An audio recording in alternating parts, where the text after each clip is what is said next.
Nowadays, QA systems are used to catch defect before they get into the final product. Nowadays કે હવેના દિવસોમાં QA એટલે કે quality assurance system નો use final product એટલે કે અંતિમ ઉત્પાદનમાં આવે તે પહેલા ખામીને પકડવા માટે થાય છે કે ક્વોલિટી એશ્યોરન્સ સિસ્ટમનો યુઝ પ્રોડક્ટ ફાઇનલ એટલે કે પ્રોડક્ટ ઇમ્પ્લિમેન્ટ કરવામાં આવે ફાઇનલ પ્રોડક્ટ કરવામાં આવે એ પહેલા ખામીઓને પકડવા માટે ક્વોલિટી એશ્યોરન્સનો યુઝ થાય છે. Many companies use ISO 9000 International Standard Organization to assure that the company deliver quality product and service. ISO નું ફૂલ ફોર્મ તમને 1 માર્ક્સમાં પૂછાઈ શકે છે.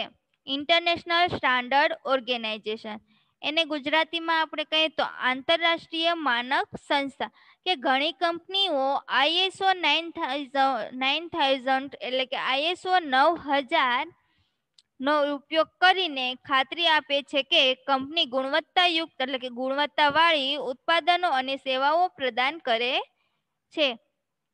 કે ઘણી કંપનીઓ છે એ ISO 9000 નો યુઝ કરીને એનાથી આપને કંપની ક્વોલિટી સારી છે, ગુણવત્તાવાળી છે અને ઉત્પાદનો અને સેવાઓ પ્રદાન કરે છે.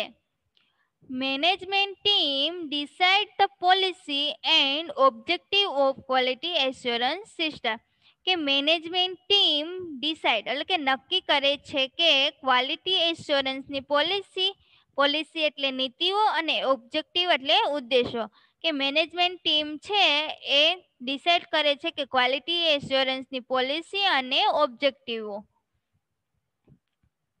If many problems identify in the system, it is their responsibility to deal with the problems and apply the necessary solution to resolve quality issue. જો સિસ્ટમમાં કોઈ સમસ્યા ઓળખે છે તો સમસ્યાઓનો સામનો કરવો અને ગુણવત્તાના પ્રશ્નોનું નિરાકરણ માટે જરૂરી ઉકેલો લાગુ કરવાની તેમની જવાબદારી છે. કોની? તો કે ક્વોલિટી એશ્યોરન્સની જવાબદારી છે કે જો કોઈ સિસ્ટમમાં સમસ્યા આવે તો એ સમસ્યાનો સામનો કરવો અને ગુણવત્તાના પ્રશ્નોનો નિરાકરણ એટલે કે ગુણવત્તાવાળા પ્રશ્નોનો હલ કરીને જરૂરી ઉકેલો આપીને તેને સોલ્વ કરવા માટે યુઝ થાય છે. Next, let's consider the concept of quality assurance through an example of real estate brokerage. કે આપણે હવે એક એક્ઝામ્પલ તરીકે આપણે ક્વોલિટી એશ્યોરન્સની કલ્પના પર વિચાર કરીએ. ફોર એક્ઝામ્પલ તરીકે રિયલ એસ્ટેટ બ્રોકરેજ ના એક્ઝામ્પલ થ્રુ ગુણવત્તા ખાતરીની કલ્પના પર આપણે વિચાર કરીએ. A quality assurance process in the real estate brokerage is divided into its basic component. કે ક્વોલિટી એશ્યોરન્સની પ્રોસેસથી રિયલ એસ્ટેટ બ્રોકરેજ જે એક્ઝામ્પલ છે રિયલ એસ્ટેટ બ્રોકરેજ એટલે કે સ્થાવર મિલકત દલાલીમાં ગુણવત્તાની ખાતરી પ્રક્રિયાના બેઝિક કમ્પોનેન્ટમાં વહેંચાયેલી છે. તો હવે આપણે રિયલ એસ્ટેટ બ્રોકરેજના બેઝિક કમ્પોનેન્ટ જોઈએ. એમાં ફર્સ્ટ જોઈએ a basic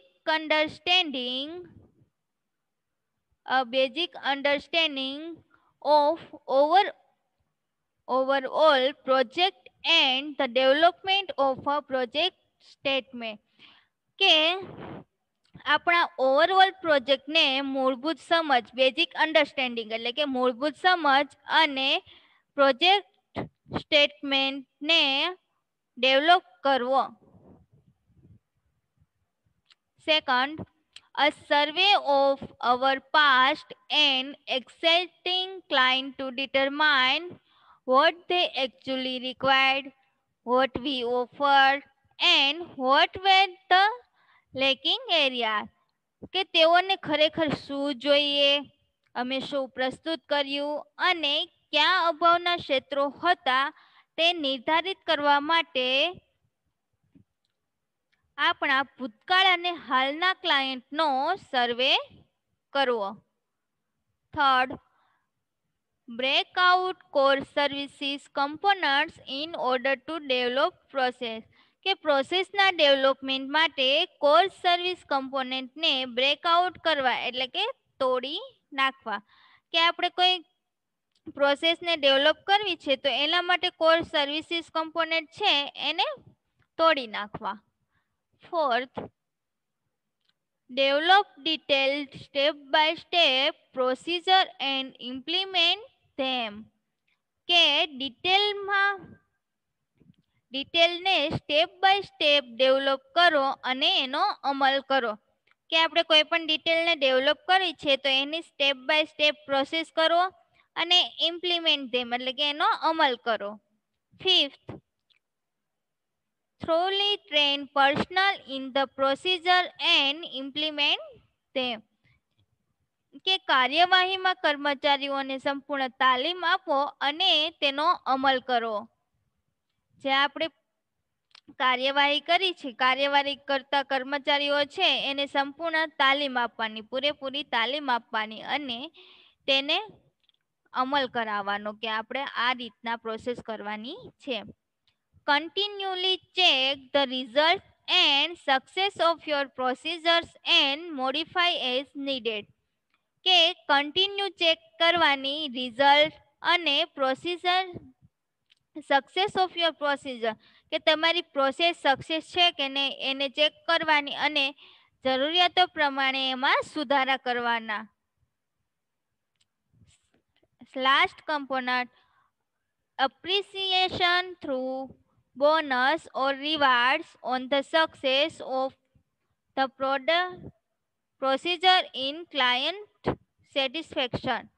કે ગ્રાહકની સંતોષમાં પ્રક્રિયાઓની સફળતા પર બોનસ અથવા ઇનામ દ્વારા પ્રશંસા કરવી. કે કોઈ આપણો કસ્ટમર છે, કોઈ ગ્રાહક છે એને બોનસ અથવા તો ઇનામ દ્વારા આપણે એની પ્રશંસા કરવી જેનાથી ગ્રાહક છે એ એટ્રેક્ટ થાય. અહીં આપણે એક સોફ્ટવેર એન્જિનિયરનો એક કમ્પોનેન્ટ પૂર્ણ કરીએ છીએ, ક્વોલિટી એશ્યોરન્સ, જેમાં આપણે ગુણવત્તાની ખાતરી આપવાની હોય છે કે આપણી પ્રોડક્ટ છે એની ગુણવત્તા સારી છે કે નહીં એવું આપણે પ્રદાન કરતા હોઈએ છીએ બીજી કંપનીને. કોઈ ઘણી કંપની છે એ લોકો ISO 9000નો યુઝ કરીને પણ ગુણવત્તા પ્રદાન કરે છે કે આપણી જે પ્રોડક્ટ છે એનાથી આપણે ગ્રાહકને શું શું ક્વોલિટી મળે છે, કેવી કેવી ગુણવત્તા મળે છે એની આપણે ખાતરી આપવાની હોય છે જેનાથી આપણે પ્રોડક્ટ ડેવલપ થઈ શકે કે આપણી ગુણવત્તા છે એ સારી છે, બેસ્ટ છે. અને ગ્રાહકો પાસેથી આપણે ફીડબેક લેવાની હોય છે કે અમારી પ્રોડક્ટમાં કંઈ મિસ્ટેક છે તો એને સુધારવા માટે આપણે એના સ્ટેપ બાય સ્ટેપ પ્રોસેસ કરવાની હોય છે. જે આપણા મેઇન 3 કમ્પોનેન્ટ હતા, ક્વોલિટી એશ્યોરન્સ, ક્વોલિટી કંટ્રોલ અને ક્વોલિટી ઇમ્પ્રુવમેન્ટ, એમાંથી આપણે 2 જ ભણવાના છે, ક્વોલિટી એશ્યોરન્સ અને ક્વોલિટી કંટ્રોલ, જે તમને 3 અથવા તો 5 માર્ક્સમાં પૂછવામાં આવે છે અને મોસ્ટ IMP છે.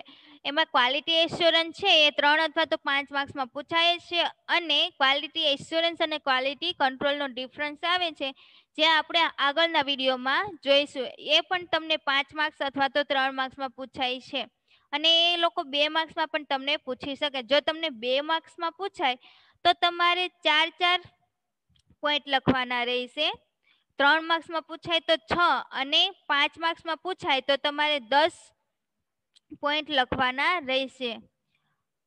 અને એ મોસ્ટ IMP છે જે આપણે આગળના વિડીયોમાં જોઈશું. ક્વોલિટી કંટ્રોલ અને ક્વોલિટી એશ્યોરન્સ અને ક્વોલિટી કંટ્રોલ વિશે ડિફરન્સ છે એ